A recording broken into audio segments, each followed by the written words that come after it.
बोलो जयकारा बोल मेरे श्री गुरु महाराज की जय। श्री नंगली निवासी भगवान की जय। श्री परमहंस दयाल जी महाराज की जय। श्री नंगल विहालन भगवान की जय। श्री परम गुरु भगवान की जय। जय सच्चिदानंद जी। श्री सच्चिदानंद प्रकाश अर्थात श्री अद्वैतानंद साहित्य प्रथम पुष्प जीवन चरित्र। इस पाठ को प्रारंभ करने के पूर्व यह दास श्री परमहंस दयाल जी महाराज के चरण कमलों में दंडवत प्रणाम करता है। बोलो जयकारा बोल मेरे श्री गुरु महाराज की जय। मंगलाचरण। या कुदेन्दु तुषार हार धवला, या शुभ्र वस्त्रावृता, या वीणा वरदंड मंडित करा, या श्वेत पद्मासना, या ब्रह्माचित शंकरा, प्रभृति देवै सदा वंदिता, सामान्य पातु सरस्वतीं भगवती निशेषजाड्यापहां, शुक्लां ब्रह्म विचार सार परमा माधवं जगत व्यापिनीं, वीणा पुस्तक धारिणीं वेदां जाड्यान्त करापहां, हस्ते स्फटिक मालिकां चाद्य पद्मासने संस्थितां, वन्दे तां परमेश्वरीं भगवतीं बुद्धिं प्रदां शारदां, गजाननं भूभूतगणाधिसेवितं कपितजम्बूफलचारुभक्षणम् उमासुतं शोकविनाशकारकं नमामि विघ्नेश्वरपादपङ्कजं। वन्दे देवोमापतिं श्रीगुरुं वन्दे जगत्कारणं, वन्दे पन्नगभूषणं मृगधरं, वन्दे पशूनां पतिं, वन्दे सूर्यशशाङ्कवह्निनयनं, वन्दे मुकुन्दप्रियं, वन्दे भक्तजनाश्रयं च वरदं, वन्दे शिवशङ्करं कर्पूरगौरं करुणावतारं, संसारसारं भुजगेन्द्रहारं, सदा वसन्तं हृदयारविन्दे भवं भवानी सहितं अमी। ओम गुरु ब्रह्मा गुरु विष्णु गुरुदेवो महेश्वरा, गुरु साक्षात् परब्रह्म तस्मै श्री गुरुवे नमः। बोलो जयकारा बोल मेरे श्री गुरु महाराज की जय। श्री सच्चिदानंद प्रकाश अर्थात श्री अद्वैतानंद साहित्य प्रथम पुष्प जीवन चरित्र। बोलो जयकारा बोल मेरे श्री गुरु महाराज की जय। भजन। मरना तेरी गली में, जीना तेरी गली में, मिट जाएगी हमारी दुनिया तेरी गली में, मरना तेरी गली में।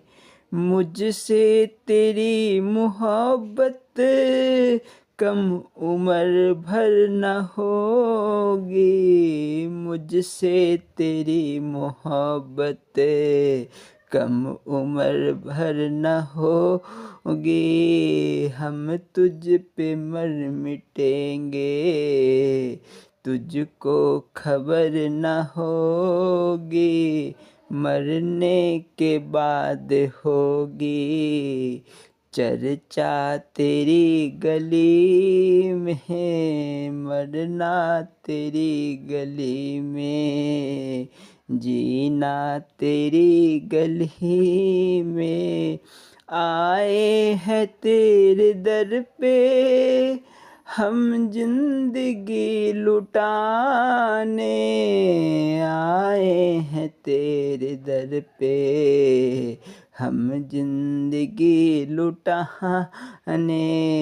तू देखे या न देखे, तू जाने या न जाने, पूरा करेंगे हम तो वादा तेरी गली में, मरना तेरी गली में, जीना तेरी गली में। बोलो जयकारा बोल मेरे श्री गुरु महाराज की जय।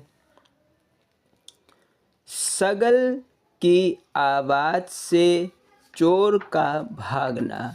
बोलो जयकारा बोल मेरे श्री गुरु महाराज की जय। एक जरगर निवासी टेरी आवारा किस्म का आदमी था। कुछ अरसा के पश्चात इस्लाम धर्म कबूल कर लिया, मगर दुर्व्यसन कहाँ जाते थे। अगरजाह दस्ते जफा बद मलक रबद बद खू, जदस्त खुए बद खेसा दर बला वासद। अर्थात यदि जुल्म के बल से कोई बुरे स्वभाव वाला आदमी फरिश्तों पर भी छा जाए तो भी अपने बुरे स्वभाव के कारण वह सदैव संकट व मुसीबत में ही रहेगा। एक दिन एक चोर लाला बेली राम के मकान में चोरी की नीयत से घुस आया। कोठे में माल असबाब रखा था। उसमें तकरीबन 15-20 सत्संगी बैठे सुरत शब्द का ध्यान कर रहे थे। एक साधु दरवाजे के पास बैठा था। उसने उस चोर को खड़ा देखकर समझा कि सत्संगी भजन करने को उठा है, इसीलिए उससे कहा कि खड़ा क्यों है, अंदर आ जा। चोर को ताज्जुब हुआ कि यह क्या माजरा है कि चोर को अंदर बुलाते हैं। इसी सोच विचार में दरवाजे के पास खड़ा था कि सब सत्संगी ध्यान से निवृत्त होकर एकदम सामूहिक ध्यान में मग्न हो गए। इतने आदमियों की एक साथ हंग की जोर की आवाज़ सुनकर चोर घबरा गया और खौफजदा होकर भागा और घर पर जाकर अपने साथियों से कहने लगा कि फलाना मकान में तो बला रहती है। इसी खौफ से बुखार चढ़ गया। जब हालत खराब हुई तो उसका चर्चा आम आदमियों में फैला, इस ख्याल से कि कहीं खौफ से ना मर जावे। उसको बहुत तसल्ली दिलासा दिया गया और भजन वगैरह करने का हाल बतलाकर उसका डर दूर किया। बामुश्किल तमाम कठिनाइयों के उपरांत बाद में अच्छा हुआ। बोलो जयकारा बोल मेरे श्री गुरु महाराज की जय। श्री श्री गुरु महाराज जी गुरु आज्ञा पद भेद अगाधु साभार अद्वैत स्वरूप विवेक दयाल प्रकाश एवं श्री स्वरूप दर्शन पाठ सहज योग का दूसरा भाग। बोलो जयकारा बोल मेरे श्री गुरु महाराज की जय। श्री स्वरूप लीला संस्मरण। श्री श्री गुरु महाराज जी गुरु आज्ञा पद भेद अगाधु। बोलो जयकारा बोल मेरे श्री गुरु महाराज की जय। इस पाठ को प्रारंभ करने के पूर्व यह दास श्री नंगली निवासी भगवान के चरण कमलों में दंडवत प्रणाम करता है। बोलो जयकारा बोल मेरे श्री गुरु महाराज की जय। भजन।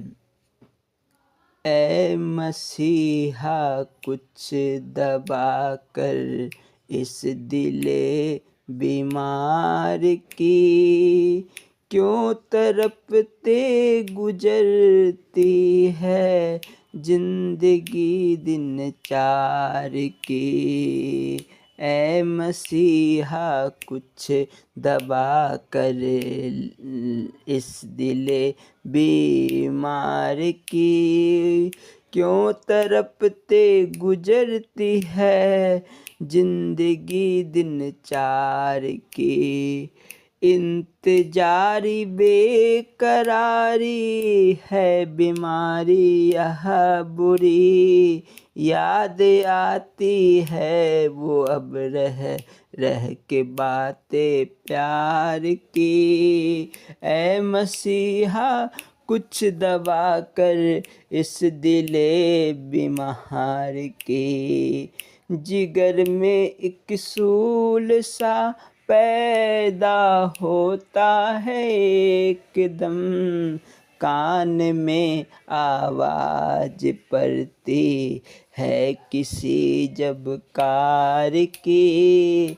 ऐ मसीहा कुछ दब कर इस दिले बीमार की, हो के बेबस दौड़ती है दोनों आँखें देखने, हो के बेबस दौड़ती है दोनों आँखें देखने, नजर आती है नहीं सूरत मेरे दिलदार की।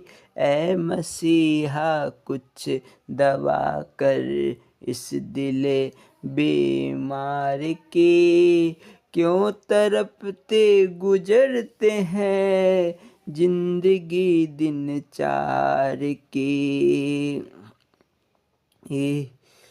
प्रेम के बाजार में धोखा मिला इस दास को, दिल में हसरत ले चला हूँ शाम के दीदार की। ऐ मसीहा कुछ दबा कर इस दिले बीमार की। बोलो जयकारा बोल मेरे श्री गुरु महाराज की जय। श्री स्वरूप लीला संस्मरण। श्री श्री गुरु महाराज जी गुरु आज्ञा पद भेद अगाधो साभार अद्वैत स्वरूप विवेक दयाल प्रकाश। बोलो जयकारा बोल मेरे श्री गुरु महाराज की जय।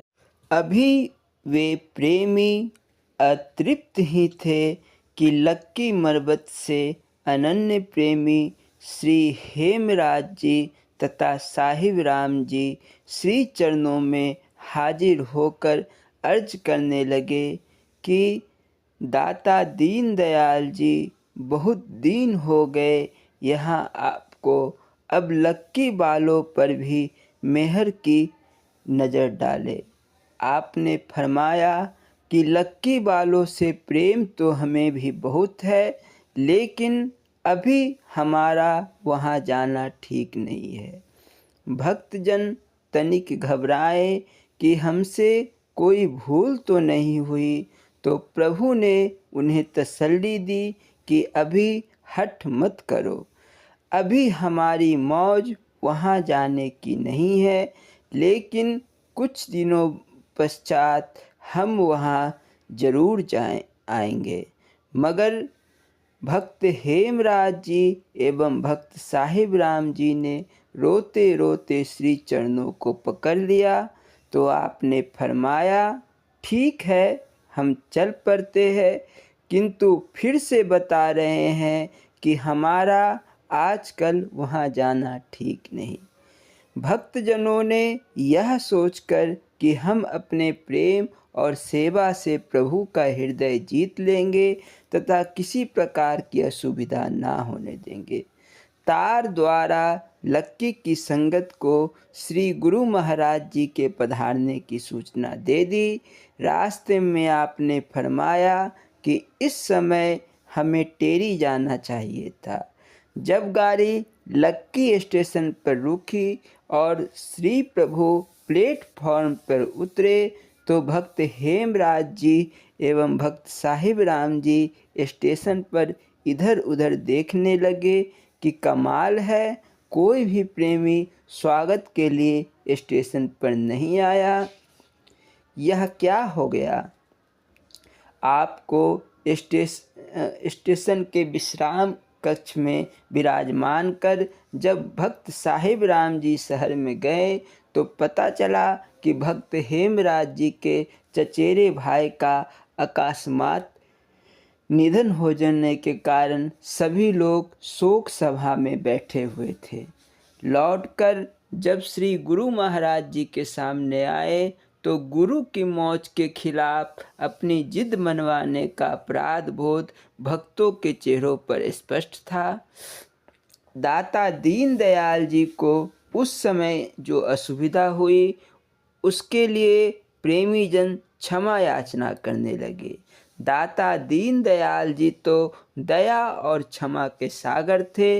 भक्त हेमराज जी के कंधे पर अपना कर कमल रखकर फरमाने लगे, गुरु की आज्ञा में ही रहकर कल्याण होता है। गुरु की हर बात में रहस्य होता है, उसे साधारण समझना ठीक नहीं। अब इस अवसर को संभालो और भविष्य में इस बात का ख्याल रखना। श्री गुरु महाराज जी ने वहाँ उपस्थित कुछ भक्तों को भी संबोधित करते हुए कहा कि हमेशा याद रखो, गुरु कहे सो कार कमावे, गुरु की करनी काहे धावे, गुरु आज्ञा माने सो साधु, गुरु आज्ञा पद भेद अगाधु। श्री गुरु महाराज जी अपने प्रेमियों सहित लक्की मरबत से टेरी वापिस लौट आए। कुछ समय टेरी में विराजमान रहने के पश्चात दाता दीनदयाल जी लक्की पधारे। वहाँ कृष्ण द्वारा का निर्माण कार्य शुरू करवा दिया। सत्संग प्रवाह भी चलता रहा और निर्माण सेवा भी साथ साथ चलती रही। प्रेमी जनों के मन की तृप्ति के लिए अमृत धारा तो प्रवाहित हो रही थी, किंतु जल की समस्या भयंकर थी। इसीलिए श्री गुरु महाराज जी वहाँ कुआं खोदने की आज्ञा देकर स्वयं डेरा इस्माइल खां चले गए, जहाँ के श्रद्धालु कई दिनों से वहाँ पधारने के लिए आपसे प्रार्थना कर रहे थे। इधर लक्की मरबत में कुआं खोदने के उपरांत रेत ढोकर बाहर लाने के कार्य में लगा एक मुसलमान मजदूर अचानक रेत की दीवार गिरने से रेत के नीचे दब गया। मुसलमान भाई के घर वाले भी वहां आकर रोने लगे।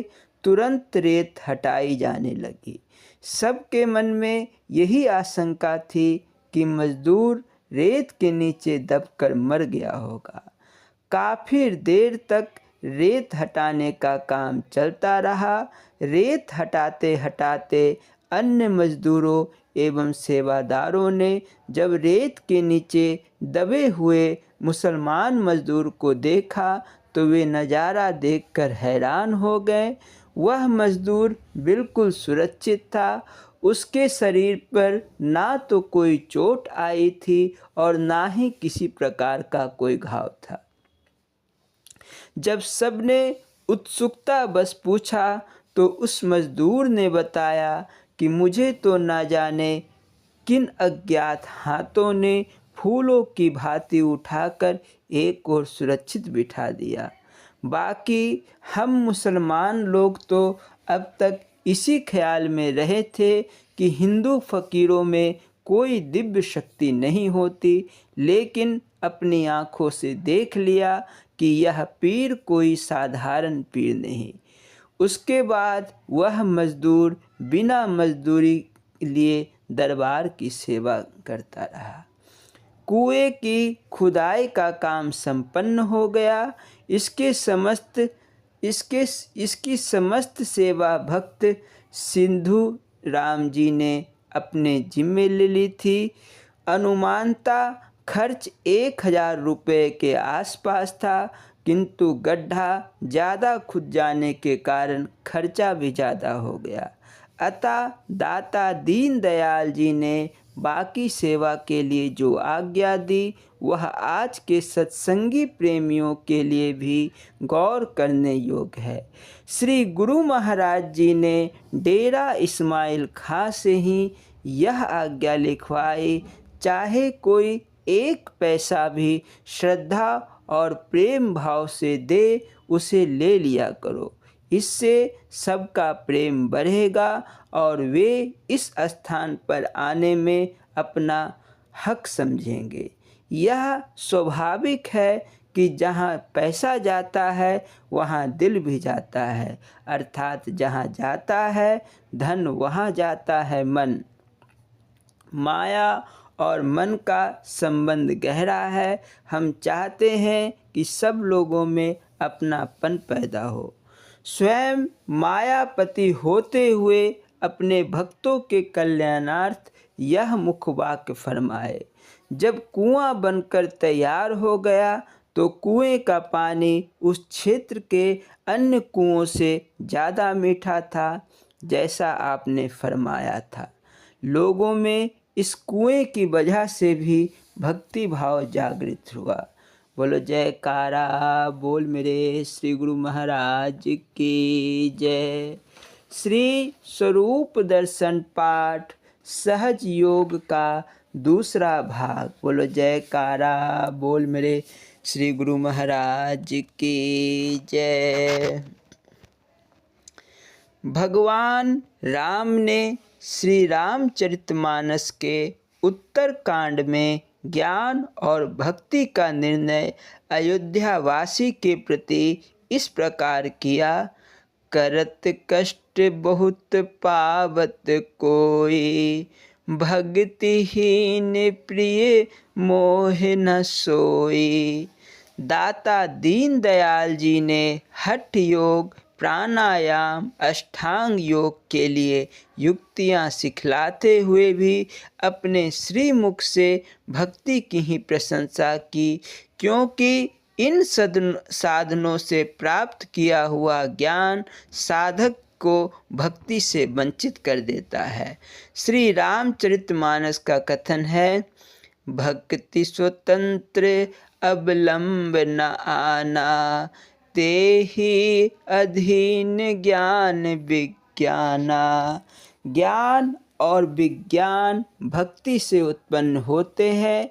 भक्ति से हीनवाचक ज्ञानी समय आने पर पतित हो जाता है। श्री सद्गुरुदेव भगवान जी कहने लगे, यह हठ योग जो आपने सीखा है, प्राचीन काल में योगी जन निर्जन एकांत वन में बैठकर उसका साधन किया करते थे।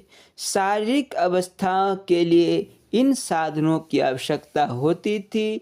वहाँ कोई वैद्य, हकीम और डॉक्टर इत्यादि ना मिलते थे। वे इन क्रियाओं से ही तत्वों को ठीक कर लेते थे। उदाहरण के रूप में कुंडलिनी शक्ति को जगाना, यह महाशक्ति सर्व शरीर का आधार है। बस्ती, धोती, नेति और ब्रह्मदातुन, यह सब क्रियाएं पिंडी चक्रों को सिद्ध करने और प्राणायाम के लिए होती है। प्राणों का आधार मन को माना गया है और अन्न का आधार प्राणों को है। प्राण रुकने से मन स्वयं ही निर्मल और शांत रहता है, परंतु प्राणायाम छोड़ने पर मन फिर जाग जाता है। जैसे किसी रोगी को बहुत पीड़ा हो रही हो तो बहुत रोता चिल्लाता है, तब डॉक्टर उसे टीका लगाकर बेसुध कर देता है, वह आराम से पड़ा रहता है। परंतु डॉक्टर ने पीड़ा को नहीं रोका, बल्कि पीड़ा अनुभव करने वाली नसों को शून्य कर दिया। जब उस औषधि अर्थात टीके का प्रभाव समाप्त हुआ तो पीड़ा फिर जाग उठी। उसी प्रकार मानसिक रोग है। अनेक संकल्प, विकल्प और वासनाएं प्राणायाम की क्रियाएं की समाप्ति के पश्चात फिर जाग उठती है। रामायण उत्तरकांड का वाक्य है, नियम धर्म आचार तपा, ज्ञान यज्ञ जप दान, वे सज गुण को टन रहे, रोग जाए हरियान। शास्त्रों का यह मत है कि इन अनेक कर्मों और साधनों से मन के रोग तथा विकार नहीं जा सकते। मन, बुद्धि, चित्त और अहंकार इस जीव को काल चक्र में बांधे रखते हैं। प्राचीन महापुरुषों ने इस काल चक्र अर्थात षट चक्रों से निकलने के लिए राजयोग अर्थात सहज योग को अपनाया, जिससे जीव काल से बचकर दयाल देश ब्रह्मांड में निवास करता रहे और काल को भी बस में कर सके। इस शरीर की रचना बड़ी विचित्र है, केवल योगी लोग ही इसे जान सके, भोगी इसे नहीं जान पाए। योगी इसी शरीर से योग का लाभ उठाते रहे, परंतु भोगी इससे विषयों को भोग कर नष्ट हो जाते। सुरती की भोग चेत अर्थात इन पिंडी चक्रों से निकालकर ऊपर ले जाने का सहज साधन योग है, जिसको हमने संक्षेप में पहले वर्णन कर दिया है। परंतु याद रखिए, सुनने से कुछ नहीं बनेगा, करने से ही सब कार्य सिद्ध होगा। सुना इसलिए जाता है कि कुछ किया जाए और देखा जाए। जैसे मिठाई और अन्य स्वादिष्ट पदार्थों का नाम सुनने से मुख मीठा नहीं हुआ करता, मिठाई प्राप्त करके खाने से ही स्वाद का अनुभव हुआ करता है। इसीलिए अब सुनो और फिर सुनकर उसे व्यवहार में लाने का प्रयत्न करो। पूर्ण संत सतगुरु श्री कबीर जी, श्री गुरु नानक देव जी, श्री पलटू जी, श्री दादू जी, अष्टावक्र जी, राजा जनक जी, श्री सुखदेव जी महाराज, श्री मच्छंदर नाथ जरा, श्री गुरु गोरखनाथ जी इत्यादि अनेक महायोगी के लेखों और जीवनों से अनेक सहज योग का पता चलता है। इन साधनों को एक राजा राज्य करता हुआ भी अपना सकता है और गृहस्थी अपने कार्य व्यवहार को करते हुए भी सहज समाधि का आनंद ले सकता है।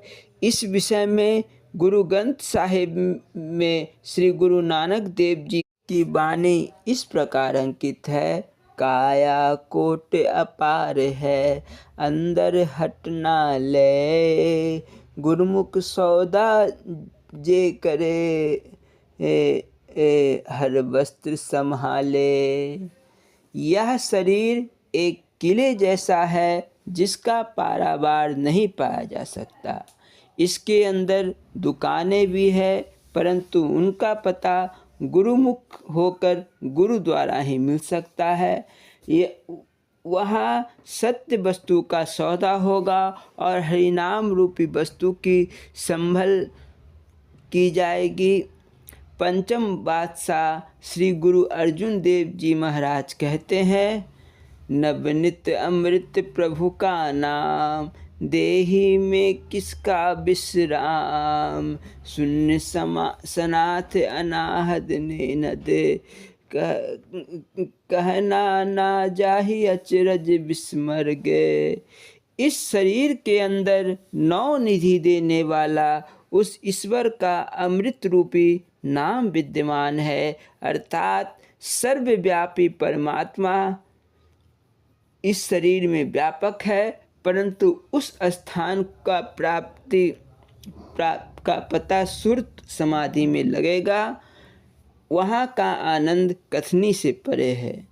गुरु साहिब आगे कहते हैं, सहज समन्ता सो घर लागो, सहज समन्ता सो घर लगा, हर का नाम आधारा, कह नानक सुख मिन रली सुख माने रलिया,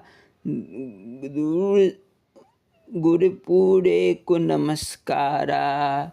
सहज समाधि द्वारा ही उस घर की प्राप्ति होगी। यहाँ पहुंचकर केवल हरि नाम का आधार ही रहेगा, दूसरे आश्रयों की आवश्यकता ना होगी। गुरु जी कहते हैं कि मैं सुख शांता पूरे गुरु को नमस्कार करता हूँ। गुरुवाणी में एक अन्य स्थान पर लिखा है, नौघर ठाके दावत रहा है, 10वें निज घर बासा पाए, इत अनहद अनहद शब्द बजे दिन राति, गुरुमति शब्द सुनावनिया। गुरु की मति को छोड़कर साधारण विद्या द्वारा अज्ञानी यह कहते हैं कि गुरु साहिब ने इस शब्द में प्राणायाम की ओर संकेत किया है, क्योंकि उन्होंने नौदर ठाके लिखा है। ठाकना पंजाबी शब्द है, इसका अर्थ है रोकना और धावत, अर्थात राहिए से यह तात्पर्य है कि इन द्वारों से संकल्प विकल्प बाहर दौड़ रहे हैं, अर्थात भाग रहे हैं। उनको रहा ये अर्थात भागने से रह गए, इसका तात्पर्य यह है कि वैराग युक्त प्राणी 9 द्वारों से उपराम होकर सहज ही में 10वें द्वार में पहुंच जाता है, जहां निज घर मिलेगा और सुरती रूपी जीव वहां निवास करेगा। उस स्थान पर अनहद शब्द परावाणी अमरवाणी स्वयं हो रही है, जो गुरुदेव की मत अनुसार सुनी जाती है। चौथे नानक गुरु रामदास जी का कथन है, राम नाम रतन कोठरी, धर्म मंदिर एक लुकाने, सतगुरु मिले तक खोजिए, मिले ज्योति ज्योत समाने, माधो साधु जिन दियो मिलाए, देखत दरस पाप सब नासे, पवित्र परम पद पाए रहा हो, पंच जोर दिल लागे नगरिया, राम नाम धन लहरिया, गुरुमुत खोज परे तब पकड़े, धन सावत रास उभरिया। इस शरीर रूपी मकान के अंदर राम नाम धुन छुपा हुआ है। जब तक सतगुरु नाम मिले तब तक इस घर अर्थात मकान की खोज ना हो सकेगी। सतगुरु को मिलकर ही उस ज्योति में समाना होगा। हे प्रभु, मेरी प्रार्थना है कि मुझे ऐसे साधक को मिलाओ जिसके दर्शन करते ही पाप नष्ट हो जाए और परम पद की प्राप्ति होगी। इस शरीर रूपी नगर में 5 चोर मिलकर राम नाम धन को लूट रहे हैं। गुरु की मति अनुसार यह चोर बस में आ गए और पूरी धनराशि प्राप्त हुई। संत कबीर जी का कथन है, सत्य नाम सत्य पुरुष का, सत्य लोक में भरपूर, सुरत मिलाओ शब्द में, दर्शन हाल उजूर। शेष अगले भाग में। बोलो जयकारा बोल मेरे श्री गुरु महाराज की जय। स्वामी हीरानंदपुरी जी महाराज जी की लीला संस्मरण एवं अमृत प्रवचन। बोलो जयकारा बोल मेरे श्री गुरु महाराज की जय। इस पाठ को प्रारंभ करने के पूर्व यह दास श्री स्वामी हीरानंदपुरी जी महाराज जी के चरण कमलों में दंडवत प्रणाम करता है। बोलो जयकारा बोल मेरे श्री गुरु महाराज की जय। भजन। बोलो जयकारा बोल मेरे श्री गुरु महाराज की जय।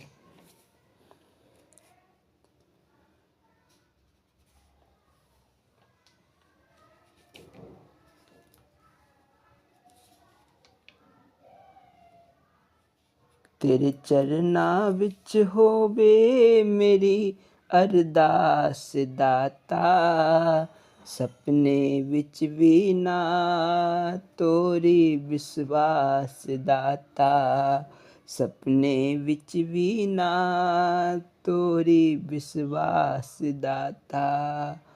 उतराइयां चराइयां करी जिंदड़ी विच आनियां ने, किरपा जे होवे तेरी आके लग जांदियां ने। हो सिर पे मेरे सिर धर मेरे सिरदास दाता, सपने विच भी ना तोरी विश्वास जाता। तेरे चरना विच मेरी हो अरदास दाता, सपने विच भी ना तोरी विश्वास जाता दाता। बोल जयकारा बोल मेरे श्री गुरु महाराज की जय। अंतर्यामी नंगल निवासी की याद की सुखद छाया। स्वामी केशवानंद पुरी जी फरमाते हैं, सन 56 की बात है, प्रयागराज में कुंभ का मेला लगा हुआ था। श्री महाराज जी चैल वाले पंडित यमुना दास जी की सुपुत्री, जो आकाशवाणी में संगीत का कार्यक्रम प्रसारित करती थी, के निवास पर विराजमान थे।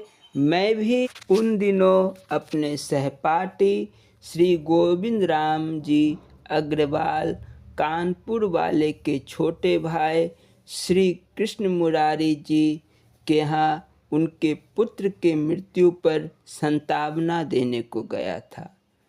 पर सच तो यह हो गया कि मैं उनके दुख से स्वयं इतना दुखी हो गया कि अपना नित्य कर्म संध्या पूजन वगैरह तक भूल गया। मैं स्वयं विचित्रावस्था में था। संयोग की बात कि उसी गली में श्री महाराज जी विराजमान थे। सदा संत महात्माओं का आना जाना लगा रहता था।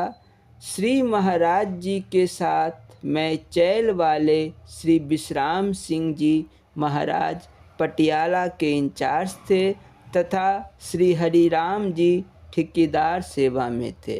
सहसा इन लोगों से गली में मेरी मुलाकात हुई। श्री महाराज जी यहाँ दर्शन देने की कृपा किए हैं, यह जानकर उनके दर्शन की उत्कर इच्छा हुई और जाकर मैं दर्शन किया। श्री महाराज जी का मुखमंडल परम आभायुक्त नवजात शिशु के चर्म जैसा कोमल एवं आँख छोटे बच्चे की जैसी दिव्य देखने को मिली। श्री महाराज जी के बामहा रूप को देखकर मैं उनकी ओर खिंच गया।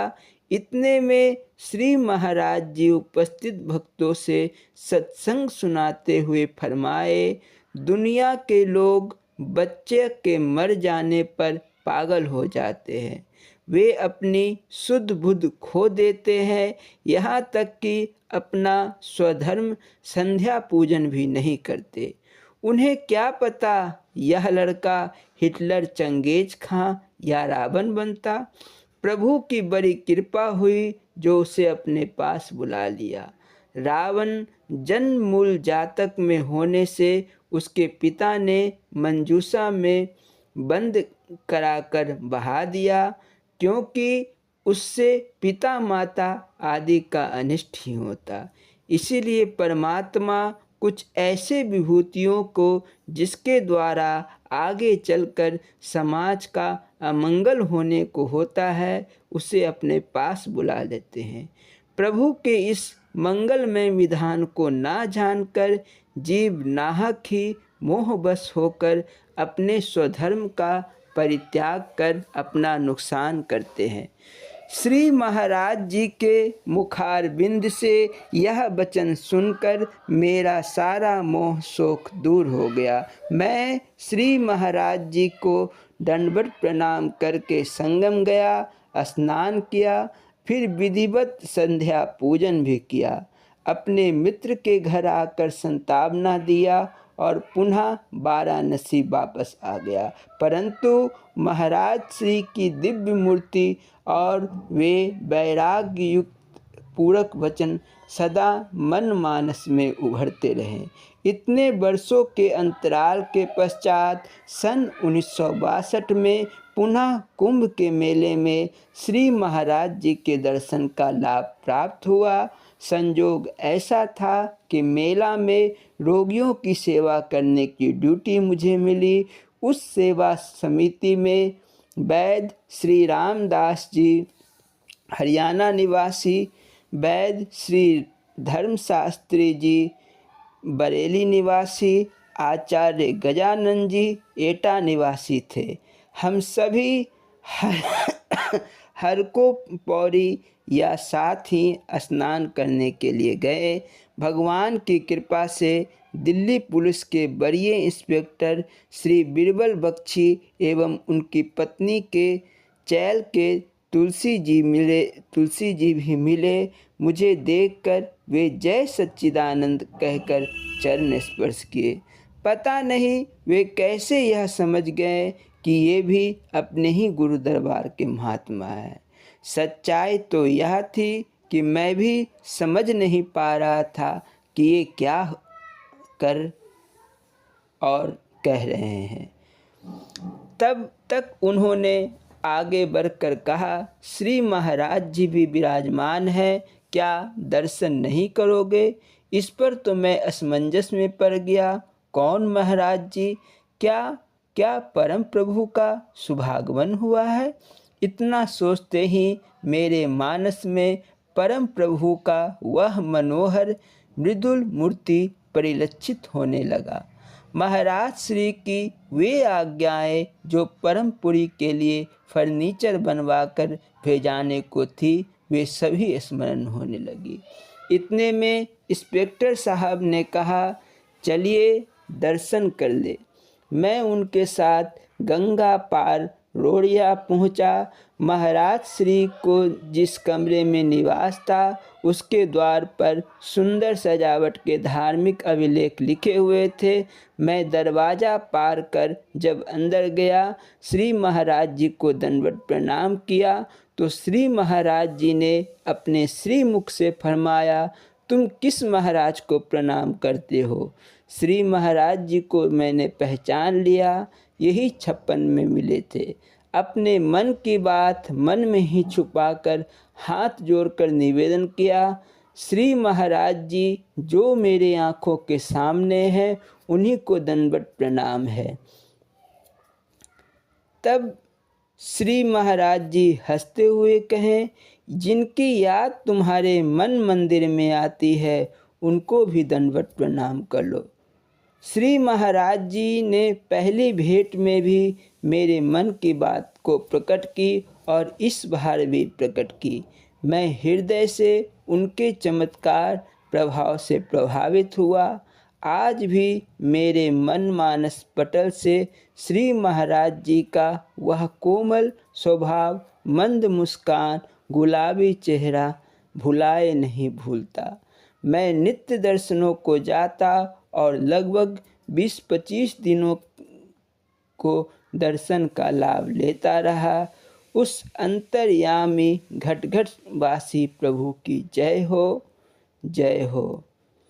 स्वामी हीरानंद पुरी जी महाराज जी के चरण कमलों में इस दास का कोटि सा दंडवत प्रणाम। बोलो जयकारा बोल मेरे श्री गुरु महाराज की जय। स्वामी हीरानंद पुरी जी महाराज जी के अमृत प्रवचन आत्मा का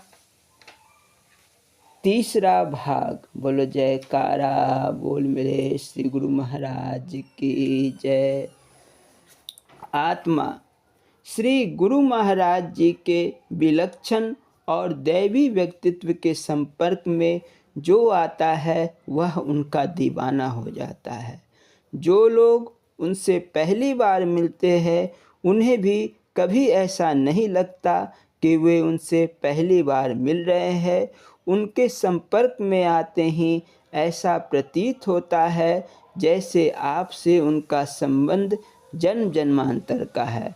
ऐसा ही विचार एक भक्त ने अपनी बातों में आज व्यक्त किया।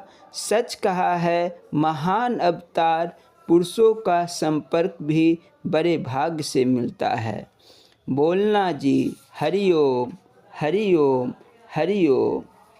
नैन छिदन्ति शस्त्राणि नैनम दहति पावका ना चैनम कलेन्द्यांतापो ना शोष्यति मारुता। अर्थात आत्मा को तीक्ष्ण से तीक्ष्ण शस्त्र भी नहीं काट सकती, ना ही जला नहीं सकती। नदियों का वेग इसे बहा नहीं सकता, वायु इसे उड़ा नहीं सकती। यह न घटता है, न बढ़ता है, न जन्मता है और न मरता है। केवल वासना के अधीन होकर 84 भ्रम में भ्रमता फिरता है। सृष्टि के आदि से लेकर अंत तक आत्मा एक रस रहता है। किंचित मात्र मलिनता या किंचित मात्र न्यूनता नहीं आती। आत्मा सनातन और सुख रूप है। अब आप शंका करेंगे कि आत्मा सुख रूप है तो फिर नाना प्रकार के कष्ट क्यों हो रहे हैं। ना आत्मा ही सुख दुख का भोगता है और ना शरीर ही सुख दुख का भोगता है। फिर सर्दी गर्मी अथवा सुख दुख का भोगता कौन हुआ। यदि आत्मा को कोई कष्ट नहीं तो शरीर भी किसी प्रकार का कष्ट नहीं। कारण कि शरीर जड़ है, शरीर अनित्य है और क्षण भंगुर है। सज्जनों, यह तो आप समझ ही चुके हैं कि शरीर 5 तत्व का पुतला है और आत्मा ईश्वर का अंश है। तो ये 2 वस्तुएं हुई शरीर और आत्मा। यदि आत्मा और शरीर को अलग अलग कर दे तो शरीर को सर्दी गर्मी, भूख प्यास, हानि लाभ, सुख दुख, रोना हंसना इत्यादि कुछ भी नहीं प्रतीत होता। इस प्रकार आत्मा को भी सर्व चेष्टाएँ मिथ्या ही जान पड़ती है। तब कहना पड़ता है सब कुछ होता है केवल आत्मा और शरीर के संबंध से। जब शरीर और आत्मा का मेल होता है तभी सर्व प्रकार का ज्ञान होता है। तो आत्मा और शरीर का संबंध कैसे है। जैसे मोटर और ड्राइवर का। मोटर दौड़ने वाली है और ड्राइवर दौड़ाने वाला है। ना अकेली मोटर ही दौड़ सकती है और ना अकेला ड्राइवर ही कुछ कर सकता है। इतना ही भेद शरीर और आत्मा में है। मोटर समझिए शरीर और ड्राइवर कहिए आत्मा। तो निश्चय हुआ कि जड़ और चेतन के संबंध से ही सुख दुख इत्यादि कष्टों की उत्पत्ति होती है। शरीर बिना आत्मा नहीं रह सकता और आत्मा बिना शरीर नहीं रह सकता। कबीर ने कहा है, मोहे अचंभा लागे नैया में नदियाँ डूबी जाए। यानी शरीर रूपी नाव जड़ है और आत्मा रूपी नदी चेतन है। तो शरीर रूपी नाव डूबी जा रही है। कबीर कहते हैं इसी बात को तो मुझे हेरना है। भाइयों, इसी बात का विचार करना है कि नाव में नदी क्यों डूबी जा रही है। तो कहना पड़ेगा कि हमारा व्यवहार मलिन हो चुका है। बोली भाषा खान पान पहरान अशुद्ध हो चुका है। पाप कपट, दुराचार आदि विषयों से आत्मा ढकी हुई है। आत्मा रूपी नदी को डूबने से बचाने के लिए शरीर को शुद्ध, पवित्र और निर्मल बनाना है। जब तक आत्मा को ना मिलेंगे, आत्मा को ना जानेंगे, आत्मा में लीन ना होंगे, तब तक जन्म होते ही रहेंगे। शरीर की ओर से शुद्ध हो जाओ, हृदय में बसने वाले नारायण प्रत्यक्ष दिखाई देंगे। आत्मा सुख रूप होने के कारण ही सुख की प्राप्ति चाहता है और इसी इच्छा को लेकर शब्दादि विषयों की ओर दौड़ता है, किंतु सांसारिक भोगों में न सुख है और न होगा। यही कारण है कि जीवात्मा को सुख नहीं मिलता। जीवात्मा वासना द्वारा चेतनता से मूढ़ बन गया है। वह अमर था, परंतु अब उसे मरने की चिंता लग रही है। निर्भय था, भयभीत हो रहा है। निराश्रय था, आज आश्रय ढूंढ रहा है। केवल मायावी छाया के पर्दे में ढक जाने से आत्मा का साक्षात्कार नहीं हो रहा है। माया का पर्दा हटा दिया जाए तो हृदय में बसने वाला आत्मा ही ईश्वर शक्ति से ईश्वर रूप होकर प्रत्यक्ष हो जाता है। कारण कि आत्मा ईश्वर का ही अंश है और आत्मा में ही परमात्मा बनने की शक्ति है। ओम शांति शांति शांति। यह प्रवचन पठानकोट में मंगलवार 10/12/1955 को दिया गया था। बोलो जयकारा बोल मेरे श्री गुरु महाराज की जय।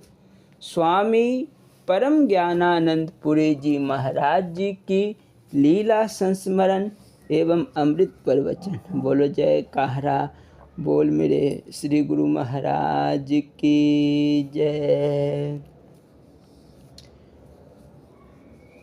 इस पाठ को प्रारंभ करने के पूर्व यह दास स्वामी परम ज्ञानानंद पुरी जी महाराज जी के चरण कमलों में दंडवत प्रणाम करता है। बोलो जय का बोल मेरे श्री गुरु महाराज की जय। भजन। हमन है इश्क मस्ताना, हमन को होशियारी क्या, रहे आजाद या जग में, हमन दुनिया से यारी क्या।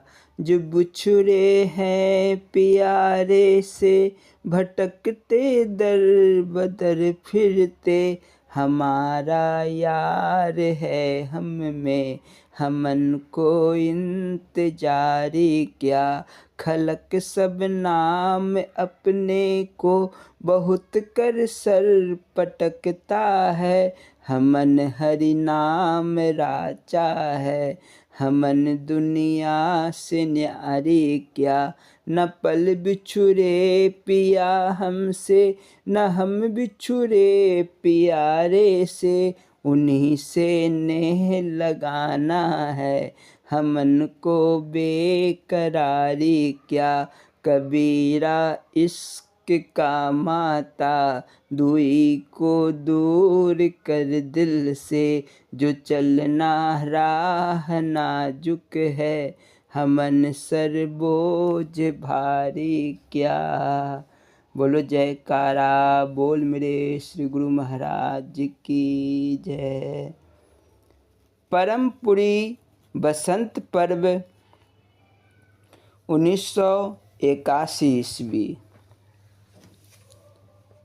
भाई अयोध्या जी गुरुदेव स्वामी परम ज्ञानानंद पुरी जी महाराज जी की प्रतिमाएं मांगने लगे तथा गुरु महाराज जी ने इस दास से पूछ दिया, क्या लेने आए हो। कहा, गुरु महाराज जी की प्रतिमाएं। बोले, ढेर सी प्रतिमाएं दिल्ली से बनकर आई थी, वे बट गईं क्या। मैंने बताया, परमहंस महाराज जी और श्री नंगली सरकार की प्रतिमाएं तो बची ही हैं, आपकी खत्म हो गई। श्री महाराज जी झट पूछ पड़े, क्यों? मेरे गुरु महाराज की प्रतिमाएं बची रह गई और मेरी समाप्त हो गई। मैंने धीरे से कहा, यहाँ बिहार में आपकी ही प्रतिमाएं लोग ज़्यादा मांगते हैं। श्री महाराज जी एकदम नाराज हो गए, बोलने लगे, किसने कहा तुम्हें मेरी प्रतिमाएं बांटने को? उनमें आग लगा दो। गुरु महाराज जी की ही प्रतिमाएं सबको देनी चाहिए। गुरु तो सबके वही हैं, पूजा भी सिर्फ उन्हीं की होनी चाहिए। यह कहते कहते उनका चेहरा भावावेश से लाल हो गया। बोलते गए, मैं कोई गुरु नहीं हूँ, उनका आदेश पाल हूँ, उनके चरणों की धूल हूँ। सभी घरों में उनकी ही पूजा होनी चाहिए, इसी से मुझे प्रसन्नता होगी। उनकी उपेक्षा करके मुझे पूजने वाला मेरा सीधा अपमान करता है। वह मेरा प्रेमी कतई नहीं है, ऐसी भावना से मुझे चोट लगती है।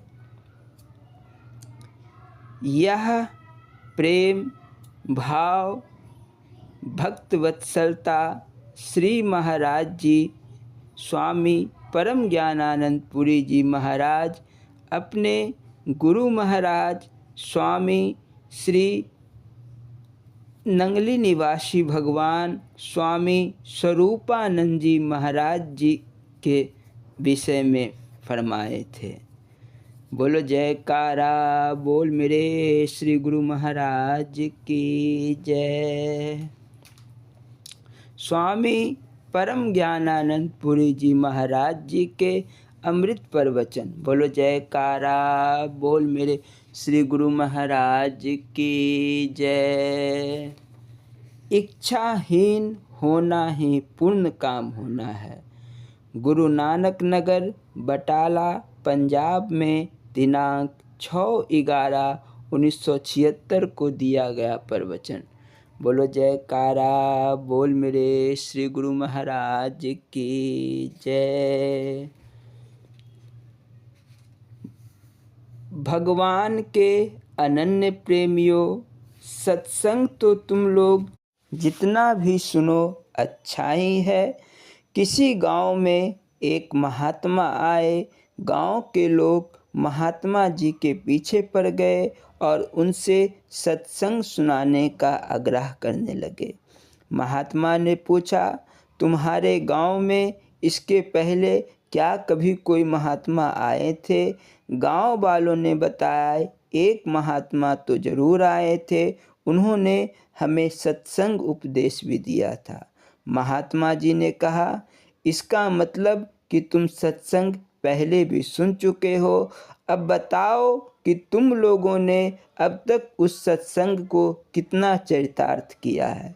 यदि उनके उपदेशों के अनुसार तुम लोग अपने जीवन को कुछ भी नहीं ढाल पाए हो तो मेरे 10-5 मिनट के सत्संग को सुनकर तुम सब क्या अमल करोगे? अगर जीवन में सत्संग की एक बात को भी ठीक ठीक उतार लिया जाए तो तुम्हारे कल्याण के लिए वही काफ़ी हो। यदि तुमने हमारी बातें सुनकर भी अनसुनी कर दी, उन पर कुछ भी चिंतन मनन नहीं किया, तो तुम्हारा सत्संग सुनना व्यर्थ है। चाहे तुम हजारों किताबें पढ़ डालो, सारे ग्रंथों को छान डालो, किंतु सभी ग्रंथों का सार दो ही है, नाम सत्य, जगत झूठ। सत्संग सुनने का और शास्त्रों के अध्ययन करने का इतना ही मतलब निकलता है। यदि सारी उम्र लगाकर भी भगवान के नाम की सत्यता तथा जगत की असत्यता जाहिर हो गई तो तुम्हारे जीवन को बनाने के लिए यही काफ़ी है। इस जगत से हमारा तभी तक लगाव है जब तक हम इसे सत्य मान रहे हैं। यदि यह भावना दृढ़ हो जाए कि संसार सचमुच मिथ्या है और एकमात्र ईश्वर ही सत्य है, तो तुरंत वैराग्य हो जाए। वैराग्य हो जाने पर भगवान के नाम में तुम्हारा मन स्वतः लीन हो जाएगा। यदि तुम्हारा मन नाम में नहीं रमता है तो समझ लो इस जगत में तुम्हारी आसक्ति बनी हुई है। मन संसार को अभी सत्य मानकर चल रहा है। ऐसी स्थिति में तुम्हारा मन यही सोचेगा कि पता नहीं ईश्वर है या नहीं। अतः पहले तुम नाम के साथ अपने मन को जोड़ लेना है। शास्त्र एवं सत्संग का मतलब यही है कि जो सत्य है वह सदा सत्य है। शेष अगले भाग में। बोलो जयकार बोल मेरे श्री गुरु महाराज की जय। श्री नंगली निवासी भगवान की जय। श्री परमहंस दयाल जी महाराज की जय। श्री नंगल विहालन भगवान की जय। श्री परम गुरु भगवान की जय। जय सच्चिदानंद जी।